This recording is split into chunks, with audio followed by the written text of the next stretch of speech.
Hello students, today we will discuss the next topic, which is connective tissue. In the previous lecture we have discussed the first tissue, which was epithelial tissue, which was actually of 5 kinds, but now we will discuss the next topic, which is connective tissue. Let's have a look on its main characteristics. The connective tissue binds one tissue with another. ਜਿਵੇਂ ਕਿ ਸਾਨੂੰ ਨੇਮ ਤੋਂ ਹੀ clear ਹੋ ਰਿਹਾ, connective tissue means it will connect 2 or more things with each other and also connect various organs, keeping them in proper place. Means more than one or ਜ਼ਿਆਦਾ ਜਿਹੜੇ organs ਨੇ ਉਹਨਾਂ ਨੂੰ ਕੀ ਹੈ, ਇੱਕ ਦੂਸਰੇ ਦੇ ਨਾਲ ਕਨੈਕਟ ਕਰਕੇ ਰੱਖਣਾ ਇਹਦਾ ਮੇਨ ਫੰਕਸ਼ਨ ਹੈ। ਇਹਦੇ ਕਰੈਕਟਰਿਸਟਿਕਸ ਕੀ ਨੇ 3 ਅਬੰਡੈਂਸ ਆਫ ਇੰਟਰਾਸੈਲੂਲਰ ਸਬਸਟੈਂਸਿਸ। ਜੋ ਲਾਸਟ ਕਰਿਆ ਸੀ ਐਪੀਥੀਲੀਅਲ ਟਿਸ਼ੂ, ਉਹਨਾਂ ਦੇ ਵਿੱਚ ਇੰਟਰਾਸੈਲੂਲਰ ਸਬਸਟੈਂਸਿਸ ਹੈ ਨਹੀਂ ਸੀ, ਉਹਨਾਂ ਦੇ ਵਿੱਚ ਇੰਟਰਾਸੈਲੂਲਰ ਸਪੇਸਿਸ ਵੀ ਨਹੀਂ ਸੀਗੀਆਂ, ਬਟ ਇਹਦੇ ਵਿੱਚ ਕੀ ਹੈ ਬਹੁਤ ਜ਼ਿਆਦਾ ਹੋਣਗੇ, ਜਿਹਨੂੰ ਅਸੀਂ ਮੈਟ੍ਰਿਕਸ ਦਾ ਨਾਮ ਦਿੱਤਾ ਗਿਆ। Second is fewer cellular elements. ਇਹਦੇ ਵਿੱਚ ਸੈਲੂਲਰ ਐਲੀਮੈਂਟਸ ਘੱਟ ਹੋਣਗੇ ਬਟ ਇੰਟਰਸੈਲੂਲਰ ਐਲੀਮੈਂਟਸ ਜ਼ਿਆਦਾ ਹੋਣਗੇ। Means this is single cell in connective tissue and this one is the second. Means ਇਹਦੇ ਅੰਦਰ ਮਟੀਰੀਅਲ ਘੱਟ ਹੋਏਗਾ, ਇਹਨਾਂ ਦੋਨਾਂ ਦੇ ਸੈਂਟਰ 'ਚ ਜੋ ਮਟੀਰੀਅਲ ਕੀ ਹੈ ਉਹ ਜ਼ਿਆਦਾ ਹੋਏਗਾ and this is known as the matrix. This portion ਜਿੰਨਾ ਵੀ ਸੈਲਸ ਦੇ ਇਨ ਬਿਟਵੀਨ ਹੋਏਗਾ। ਥਰਡ ਇਜ਼ ਇਹਨਾਂ ਦੇ ਵਿੱਚ ਫਾਈਬਰਸ ਹੋਣਗੇ ਬਹੁਤ ਜ਼ਿਆਦਾ। Let's have a look on its diagram. ਇਹ ਰਿਹਾ ਕਨੈਕਟਿਵ ਟਿਸ਼ੂ। ਇਹਦੇ ਵਿੱਚ ਕੀ ਹੈ, ਆ ਯੈਲੋ ਜੋ ਪੋਰਸ਼ਨ ਹੈ ਡੋਟਡ ਸਾਰਾ, ਇਹ ਮੈਟ੍ਰਿਕਸ ਹੈ ਜਿਹਨੂੰ ਅਸੀਂ ਇੰਟਰਸੈਲੂਲਰ ਸਬਸਟੈਂਸਿਸ ਬੋਲਾਂਗੇ। ਜੋ ਇਹ ਫਾਈਬਰਸ ਨੇ ਇਹ ਇੱਕ ਨੂੰ ਦੂਸਰੇ ਦੇ ਨਾਲ, ਇੱਕ ਸੈੱਲ ਨੂੰ ਦੂਸਰੇ ਦੇ ਨਾਲ ਕਨੈਕਟ ਕਰਨਗੇ ਐਂਡ ਇਹ matrix fibres this is cell. ਜੋ ਸੈੱਲ ਦੇ ਅੰਦਰ ਸਾਨੂੰ ਇੱਕ ਵਿਜ਼ੀਬਲ ਪੋਰਸ਼ਨ ਦਿਖ ਰਿਹਾ ਉਹ ਨਿਊਕਲੀਅਸ ਹੈ। This is connective tissue. Next ਕੀ ਹੈ, ਇਹਦੀਆਂ types. It is mainly of 3 types. First is connective tissue proper, second is supportive connective tissue, third is fluid connective tissue. First ਕੀ ਹੈ, connective tissue proper means it serves for packing and binding the organs. ਇਹ ਕੀ ਹੈ, ਇਹਦਾ main function ਇਹੀ ਹੈ ਕਿ organs ਨੂੰ pack ਕਰਕੇ ਰੱਖਣਾ ਤੇ ਬਾਈਂਡ ਕਰਕੇ ਰੱਖਣਾ ਇੱਕ ਪ੍ਰੋਪਰ ਸ਼ੇਪ ਦੇ ਵਿੱਚ। Supportive connective tissue means gives support, ਇਹਦੇ ਵਿੱਚ ਮੇਨਲੀ ਕਾਰਟਿਲੇਜਸ ਐਂਡ ਬੋਨਸ ਆਣਗੇ। ਥਰਡ ਫਲੂਇਡ ਤੋਂ ਹੀ ਕਲੀਅਰ ਹੁੰਦਾ, ਜੋ ਫਲੂਇਡ ਮਟੀਰੀਅਲ ਹੋਏਗਾ liquid, blood and lymph. Lymph is also a fluid which is present inside our body or lymphatic vessels. First ਆਪਾਂ detailed ਕਰਦੇ ਹਾਂ connective tissue proper. Its 3 subcategories are as follows. ਇਹਦੀਆਂ next ਅੱਗੇ further 3 categories ਨੇ। areolar tissue which is also known as packing tissue, second is adipose or fat tissue, third is fibrous connective tissue. First ਕੀ ਹੈ, areolar ਚ ਕੀ ਹੈ, it is most widely spread occurring beneath the epidermis of skin. जो साडी areolar packing tissue ਇਹ ਕੀ ਹੈ, ਇਹਦੇ brief ਇਹਦੇ ਬਾਰੇ ਚ ਸਟੱਡੀ ਕਰਦੇ ਰੀਡ ਕਰਦੇ ਹਾਂ। It is most widely spread occurring beneath the epidermis of skin. Means ਜੋ ਸਾਡੀ ਸਕਿਨ ਦੀ ਐਪੀਡਰਮਿਸ ਹੁੰਦੀ ਹੈ ਉਹਦੇ ਜਸਟ ਬਿਲੋ ਕੀ ਆ, ਇਹਦੀ ਬਹੁਤ ਜ਼ਿਆਦਾ ਸਾਡੀ ਪੂਰੀ ਬੋਡੀ 'ਤੇ ਇਹ ਸਪਰੈਡ ਹੋਇਆ ਹੁੰਦਾ ਹੈ ਵਾਲਾ tissue. It makes the skin elastic and helps it to withstand pulling strain. Means ਜੇ ਅਗਰ ਸਾਨੂੰ ਕੋਈ ਪੁੱਲ ਵੀ ਕਰਦਾ, ਸਾਡੀ ਸਕਿਨ ਨੂੰ ਖਿੱਚਦਾ ਵੀ, ਅਗਰ ਕੋਈ ਸਟ੍ਰੇਨ ਵੀ ਆਉਂਦੀ ਆ ਮਸਲ ਦੇ ਵਿੱਚ, ਤਾਂ ਕੀ ਹੈ ਇਹ ਟਿਸ਼ੂ ਸਾਡੀ ਸਕਿਨ ਨੂੰ ਇੱਕੋ ਦਮ ਕੀ ਆ ਇਲਾਸਟਿਕ ਬਣਾ ਦਿੰਦਾ, ਉਹਦੀ ਵਜ੍ਹਾ ਕਰਕੇ ਸਾਨੂੰ ਅੰਦਰ ਕੋਈ ਇੰਜਰੀ ਨਹੀਂ ਹੁੰਦੀ। Second is adipose fat tissue. Means ਇਹ ਕਿੱਥੇ ਹੋਏਗਾ, it has specialised cells which store fat. ਜਿਹੜੇ ਸੈਲਸ ਜਿਹੜੇ ਫੈਟ ਸਟੋਰ ਕਰਦੇ ਨੇ ਇਹ ਉਹਨਾਂ ਸੈਲਸ ਤੋਂ ਇਹ ਟਿਸ਼ੂਜ਼ ਬਣਦੇ ਨੇ। This tissue forms padding under the skin and around the kidneys, eyeballs etcetera. Like ਜਿਹੜੇ ਸਾਡੇ ਵਾਈਟਲ ਔਰਗਨਸ ਨੇ, ਬਹੁਤ ਡੈਲੀਕੇਟ ਔਰਗਨਸ ਨੇ, ਉਹਨਾਂ ਦੇ ਆਊਟਸਾਈਡ ਮੀਨਸ ਉਹਨਾਂ ਦੀ ਕਵਰਿੰਗ ਨੂੰ ਇੱਕ ਅਲੱਗ ਤੋਂ ਪੈਡਿੰਗ ਦੇ ਕੇ ਮੀਨਸ ਉਹਨੂੰ ਕਵਰ ਕਰਕੇ ਰੱਖਦਾ ਕਿ ਬਹੁਤ ਡੈਲੀਕੇਟ ਔਰਗਨਸ ਨੇ ਜਿਹੜੇ, ਉਹਨਾਂ ਨੂੰ ਇੱਕ ਸੌਫਟ ਲੇਅਰ ਦੇ ਨਾਲ ਉਹਨਾਂ ਦੀ ਕਵਰਿੰਗ ਹੋ ਜਾਏ ਤਾਂ ਕਿ ਉਹਨਾਂ ਨੂੰ ਬਹੁਤ ਜ਼ਿਆਦਾ ਸ਼ੌਕ ਜਾਂ ਕੋਈ ਵੀ ਇੰਜਰੀ ਨਾ ਹੋਏ। Next is padding under skin acts as an insulation for retaining the body heat.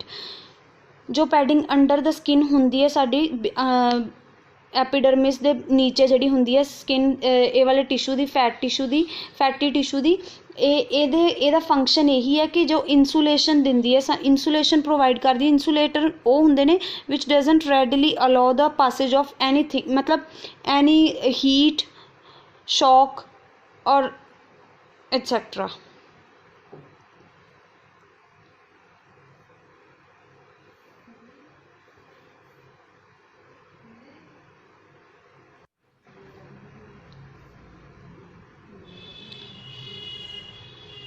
Next is fibrous connective tissue. Fibrous connective tissue, it is mainly formed of fiber forming cells which form tendons. Tendons ਹੁੰਦੇ ਨੇ ਜੋ ਸਾਡੇ bones ਨੂੰ muscles ਨਾਲ connect ਕਰਦੇ ਨੇ and ligaments. There is a major difference between tendons and ligaments. ਜੋ tendons ਨੇ ਉਹ ਸਿਰਫ muscles to bones the connection ਹੁੰਦੇ ਨੇ and ਜੋ ligaments ਨੇ ਉਹ bone to bone ਇੱਕ ਬੋਨ ਤੋਂ ਲੈ ਕੇ ਅਨਦਰ ਬੋਨ ਤੱਕ ਜੋ ਕਨੈਕਸ਼ਨ ਹੁੰਦਾ ਹੈ ਦੈਟ ਇਜ਼ ਲਿਗਾਮੈਂਟ। ਟੈਂਡਨਸ ਨੇ ਜੋ ਮਸਲ ਟੂ ਬੋਨ ਕਨੈਕਸ਼ਨ ਦਿੰਦੇ ਨੇ। Next is supportive connective tissue. First was connective tissue proper which has further 3 categories.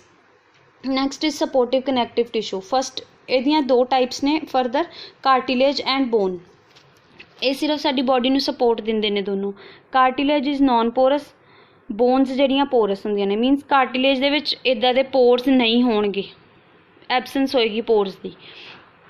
It has a thickened intercellular substance like matrix ਜਿਹਨੂੰ ਬੋਲਦੇ ਆ।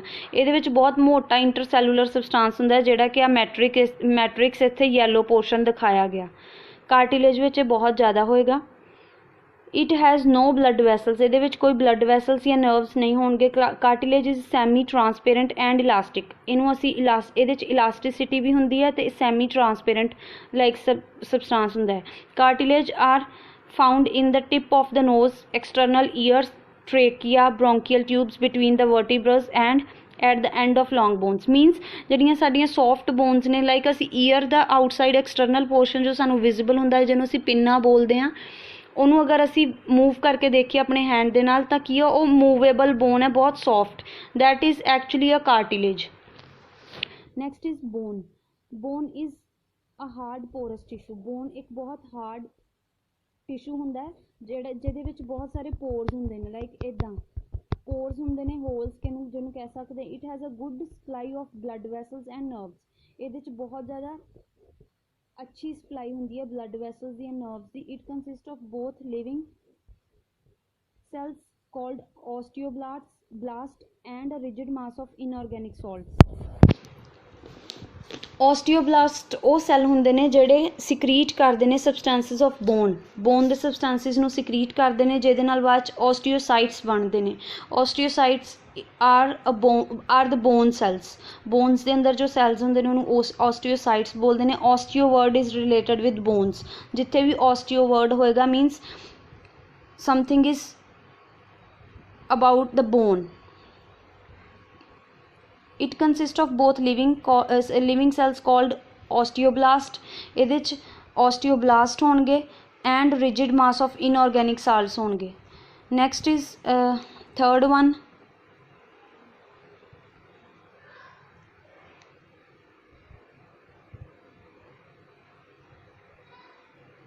ਆ ਕਾਰਟਿਲੇਜ ਦੀ ਸਟਰਕਚਰ ਦਿੱਤੀ ਹੋਈ ਹੈ ਇਹਦੇ ਸੈਲਸ ਹੈ ਮੈਟ੍ਰਿਕਸ ਹੈ ਬਹੁਤ ਜ਼ਿਆਦਾ।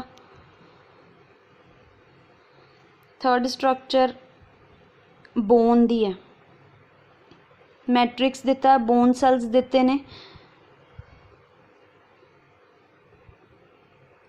ਆ ਓਸਟੀਓਸਾਈਟ ਦੀ ਬੋਨ ਸੈਲ ਇੱਕ ਜਸਟ ਸਿੰਗਲ ਦਿਖਾਇਆ ਹੋਇਆ। Next is third type is fluid connective tissue which is just blood and lymph. दोनों fluid ने दोनों दे बारे च गल करी गई। fluid blood is composed of liquid part plasma and cellular part RBCs and WBCs and platelets. 3 types of cells ਹੁੰਦੇ ਨੇ blood ਚ RBCs which are red blood cells, WBCs which are white blood cells and platelets. lymph second category is lymph. it is a fluid surrounding the body cells, जो body cells ਨੂੰ surround ਕਰਕੇ ਰੱਖਦਾ। it is essentially the blood plasma that has oozed out of the blood vessels, means blood plasma ही ਹੁੰਦਾ जो blood vessels ਤੋਂ ooze out हो ਗਿਆ, means blood vessels ਤੋਂ ਬਾਹਰ ਨਿਕਲਿਆ ਹੋਇਆ ਹੁੰਦਾ। it contains white blood cells, ਇਹਦੇ ਵਿੱਚ ਸਿਰਫ WBCs ਹੁੰਦੇ ਨੇ and not the red blood cells, red blood cells ਇਹਦੇ ਵਿੱਚ absent ਹੁੰਦੇ ਨੇ। both blood and lymph are mainly concerned with transportation and also with immunity, means transport भी करते ने substances from one place to another and immunity भी सानू provide करते ने। immunity means a power to fight against the diseases, means protect करके रखते ने सानू किसी भी disease तो pathogens तो, मतलब कोई भी germs दी entry दे time ते fight करते ने germs दे नाल। so this was the second type of tissues which was connective tissues। with the next lecture we'll complete this tissue topic, which is the last type, muscle tissue। thanks for watching this video।